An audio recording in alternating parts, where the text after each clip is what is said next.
പ്രിയപ്പെട്ടവർ, ഇസ്മായിലാണ് അബാബ് ട്രാവൽസ് ചമ്മാട് കൊണ്ടോട്ടി.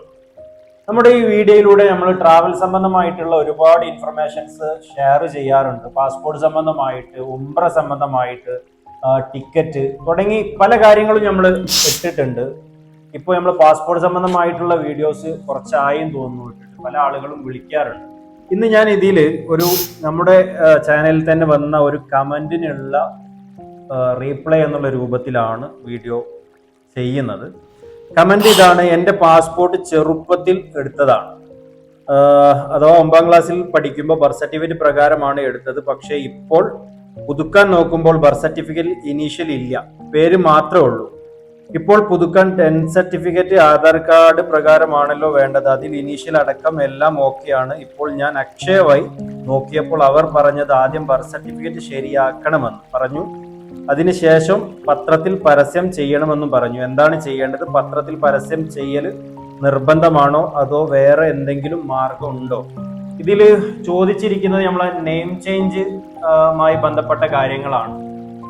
അതേപോലെ തന്നെ പേപ്പറിൽ കൊടുക്കുന്നതുമായി ബന്ധപ്പെട്ട കാര്യങ്ങളൊക്കെ പറയുന്നുണ്ട്. ഞാൻ എൻ്റെ ഈ ചാനലിൽ തന്നെ നെയിം ചേഞ്ചുമായി ബന്ധപ്പെട്ടുള്ള വീഡിയോ ഓൾറെഡി ആഡ് ചെയ്തിട്ടുണ്ട്, നിങ്ങൾക്കത് കാണാവുന്നതാണ്. ഇവരോട് പറയാനുള്ളത്, ജസ്റ്റ് നമ്മൾ ഓൾറെഡി എടുത്ത പാസ്പോർട്ട് പുതുക്കുമ്പോൾ 9ാം ക്ലാസ്സിൽ നിന്നാണ് എടുത്തതെന്ന് പറഞ്ഞു. ഇനി നമ്മൾ പുതുക്കുമ്പോൾ SSLC ബുക്ക് വെക്കണം. അപ്പോൾ SSLCയിലുള്ള പേരും ഇപ്പോൾ നിലവിൽ പുതുക്കേണ്ട പാസ്പോർട്ടിലുള്ള പേരും മറ്റ് അതർ പ്രൂഫിലുള്ള പേരൊക്കെ ക്ലിയർ അല്ല, ഡിഫറൻസ് ഉണ്ട് എന്നുണ്ടെങ്കിൽ നമ്മളിത് ആദ്യം ക്ലിയർ ചെയ്യണം. അതിന് ഫസ്റ്റ് നമ്മൾ ചെയ്യേണ്ടത് എന്താ വെച്ച് കഴിഞ്ഞാൽ പാസ്പോർട്ട് പ്രകാരം ഉള്ളൊരു പ്രൂഫ് ഉണ്ടാക്കുക എന്നുള്ളത്. നെയിം ചേഞ്ചിന് കൊടുക്കുമ്പോൾ 2 പ്രൂഫ് പാസ്പോർട്ട് ഓഫീസിൽ പോകുമ്പോൾ കൊണ്ടുപോകണം.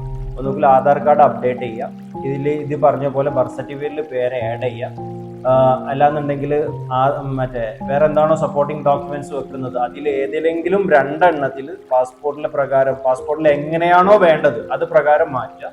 എന്നിട്ട് ഇതിൽ പറഞ്ഞതുപോലെ തന്നെ പേപ്പറിൽ 2 ലോക്കൽ പേപ്പറിൽ ഔട്ട് ചെയ്യുക.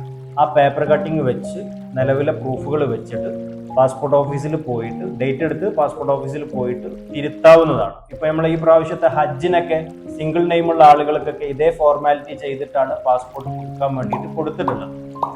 ഈ പാസ്പോർട്ട് സംബന്ധമായിട്ട് നെയിം ചേഞ്ചിന്റെ കേസിലോ അല്ലെങ്കിൽ റീഇഷ്യൂ ചെയ്യുന്ന കേസിലോ എന്തെങ്കിലുമൊക്കെ നിങ്ങൾക്ക് വലിയ സംശയങ്ങൾ ഉണ്ടെന്നുണ്ടെങ്കിൽ ഞങ്ങളുടെ ഈ നമ്പറിൽ നിങ്ങൾക്ക് കോൺടാക്ട് ചെയ്യാവുന്നതാണ്. കേരളത്തിൽ എവിടെ നിന്ന് ഞങ്ങൾക്ക് പാസ്പോർട്ടിന്റെ സർവീസ് ഏറ്റെടുത്ത് ചെയ്തു തരാൻ പറ്റുന്നതാണ്. നിങ്ങൾക്ക് എന്തെങ്കിലും ഡൗട്ട്സോ സർവീസോ ആവശ്യമുണ്ടെന്നുണ്ടെങ്കിൽ ഞങ്ങളുടെ ഈ നമ്പറിൽ നിങ്ങൾക്ക് കോൺടാക്ട് ചെയ്യാവുന്നതാണ്. Okay, thank you.